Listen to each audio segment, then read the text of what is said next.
So, for any of you who don't know, the Nintendo Switch is dropping on June 5th, so that's going to put it at a little bit over a month away. It's going to be bigger. It's going to have a slick 8-inch 1080p LCD screen. You're going to be able to run 120 hertz refresh rate, which is amazing. And it's also going to have HDR10. One thing that sucks though, a lot of people are bummed out about it, is they're not launching an OLED model, which sucks because the OLED screen looked really cool and I think it looked better than the standard screen on the old one. So that's going to bum a lot of people out. The new Joy-Cons, though, I think is an awesome upgrade. They're going to be magnetic instead of having the plastic rails to slide on and off the Joy-Cons. They're also supposed to be comfier, and the thumbsticks are supposed to be less prone to stick drift, which was a huge, huge problem for the older Joy-Con models. The kickstand for the Switch is now going to be steel on the back of the Switch, so it's going to be better to have on tabletop. It's not going to fall down as much.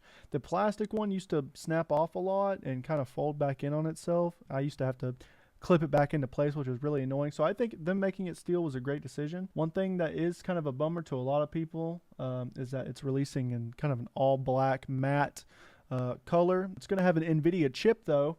It's going to pump out 4K at 60 FPS when it's docked.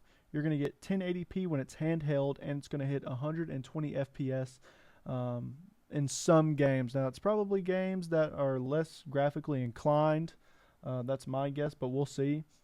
But all of this so far actually puts it closer in Steam Deck territory, so it's going to make their competition a bit closer. You're going to have 256 gigabytes of storage, but the old micro SD cards are not going to work with the new Express ones. Good news though, the dock does have a fan, HDMI 2.1, and USB ports.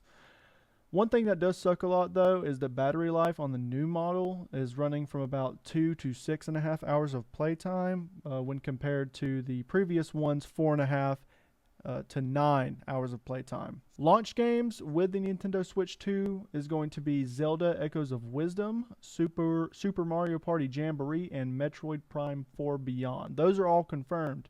Now there are theories about Mario Kart 9 and Smash Bros. Possibly joining maybe this year, but who knows.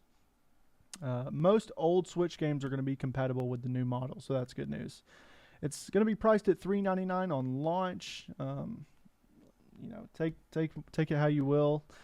I mean, it's a beast. It's an increase in graphics with the NVIDIA chip, the 1080p handheld, and the 120 hertz refresh rate's pretty awesome, but it's chunkier in size, has a shorter battery, and its bland design might not wow everybody, but it's still a dope upgrade overall. Put in the comments what you think about it. Let me know.